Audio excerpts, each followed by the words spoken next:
अब दोस्तों, देश के प्रधानमंत्री नरेंद्र मोदी की मां हीराबेन और उनके भाई प्रहलाद दामोदर मोदी को लेकर के बड़ी खबर सामने आ रही है। अभी एक दिन पहले देश के प्रधानमंत्री नरेंद्र मोदी की मां की तबीयत अचानक खराब हो गई थी, जिसके चलते उनको अहमदाबाद के एक हॉस्पिटल में एडमिट करवाया गया था।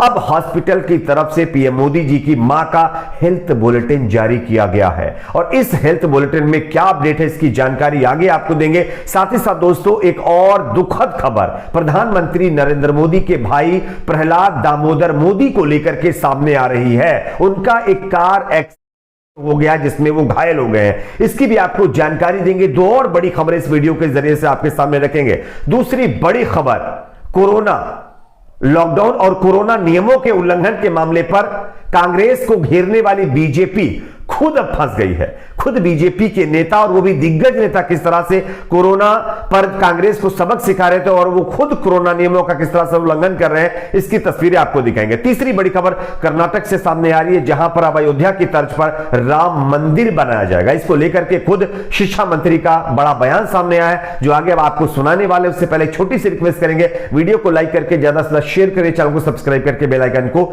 जरूर प्रेस कर लीजिए। पहली और बड़ी खबर आ रही है, देश के प्रधानमंत्री नरेंद्र मोदी जी की मां हीराबेन को लेकर के हॉस्पिटल से। आप इस खबर को देख सकते हैं। प्रधानमंत्री नरेंद्र मोदी की मां हीराबेन की बुधवार को तबीयत खराब हो गई थी, जिसके बाद उन्हें अहमदाबाद में एक सुपर स्पेशलिटी अस्पताल, जिसका नाम UN Mehta institute of cardiology and research centre है, उसमें भर्ती कराया गया था। इसके बाद पीएम मोदी दोपहर को अपनी मां का हालचाल जानने के लिए पहुंचे और जब डॉक्टरों ने उनको बताया कि उनकी मां की तबीयत धीरे धीरे ठीक हो रही है, तब वहां से वो अहमदाबाद से वापस हो गए। लेकिन अब जो हेल्थ बुलेटिन जारी किया गया है वो काफी ज्यादा जो है राहत भरा। खबर यह है कि प्रधानमंत्री नरेंद्र मोदी की जो मां है, उनकी तबीयत में धीरे धीरे सुधार हो रहा है, वो रिकवरी कर रही हैं और 2 या 3 दिन में, 1 या 2 दिन में जो है उनको डिस्चार्ज दे दिया जाएगा। लेकिन यहां पर एक दुखद खबर, प्रधानमंत्री नरेंद्र मोदी के जो भाई हैं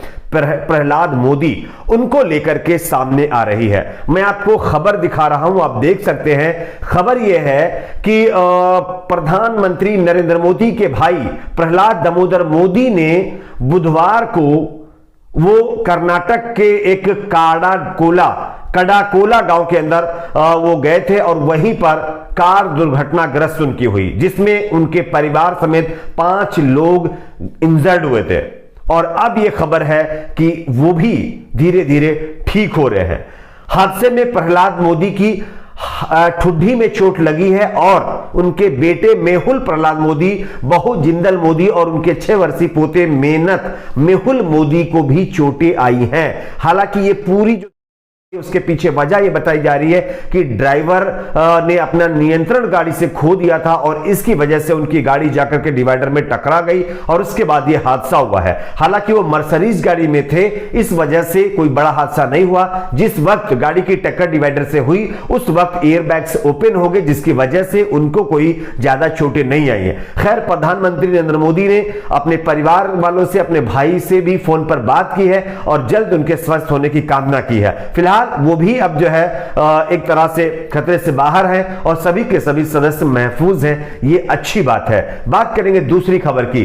दूसरी बड़ी खबर दोस्तों यहां पर आ रही है, कोरोना नियमों के उल्लंघन के मामले पर भारत जोड़ो यात्रा को बीजेपी के जो नेता है ना, वो स्थगित करवाना चाहते थे, लेकिन अब जो है खुद बीजेपी के नेता उसी तरह से कोरोना नियमों का उल्लंघन करते हुए दिखाई दिए हैं।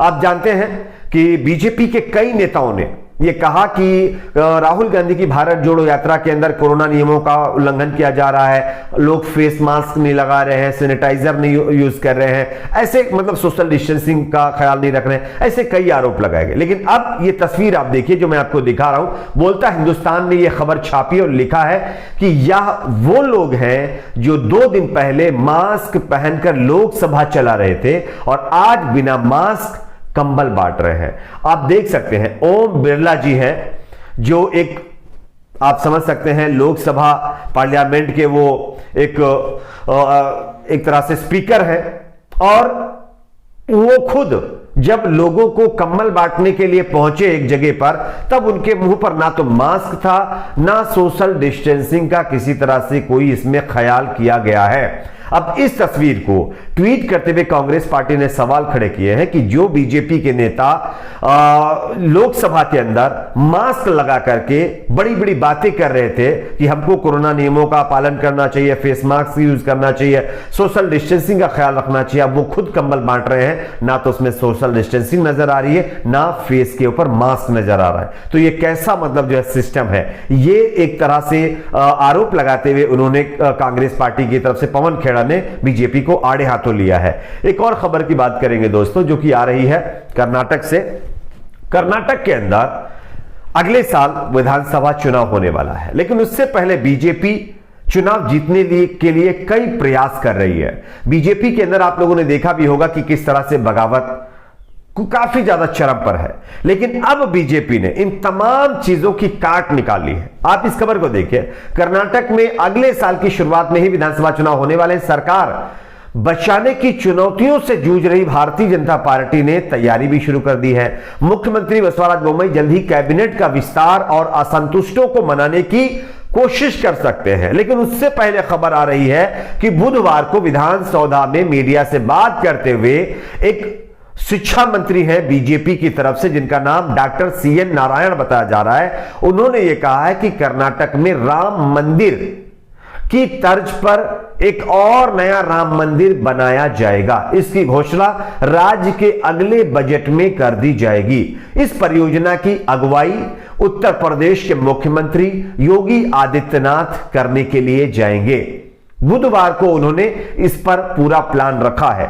जिस तरह उत्तर भारत के अयोध्या में राम मंदिर बन रहा है, उसी तरह कर्नाटक में भी राम मंदिर का निर्माण होगा। उन्होंने कहा कि उत्तर प्रदेश के मुख्यमंत्री योगी आदित्यनाथ मंदिर के लिए चिन्हित की जाने वाली भूमि का निरीक्षण करने के लिए कर्नाटक का दौरा करेंगे।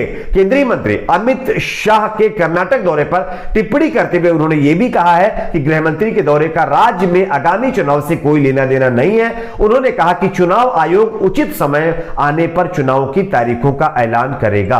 अब चलिए भाई, मंदिर बनाने की बात, ये चलिए सब ठीक है, बनाना चाहिए, लेकिन क्या सरकार का जब कार्यकाल जितना बचा है, वो ये कह रहे हैं कि अगले बजट में हम मंदिर बनाने का अनाउंसमेंट करेंगे, मंदिर निर्माण करने का एक बजट पेश करेंगे, तो क्या सरकार को हॉस्पिटल, शिक्षा, यूनिवर्सिटी, मेडिकल कॉलेज जैसे मुद्दों पर अनाउंसमेंट नहीं करने चाहिए? क्या मंदिर की जगह एक बड़ी यूनिवर्सिटी या बड़ा हॉस्पिटल खोल दिया जाता तो ना जाने कितने लोगों की उसमें इलाज होता। लेकिन अब आप समझ सकते हैं कि हमारे देश में कुछ दिनों से चुनाव जीतने के लिए किस तरह की चीजों का इस्तेमाल किया जाता है।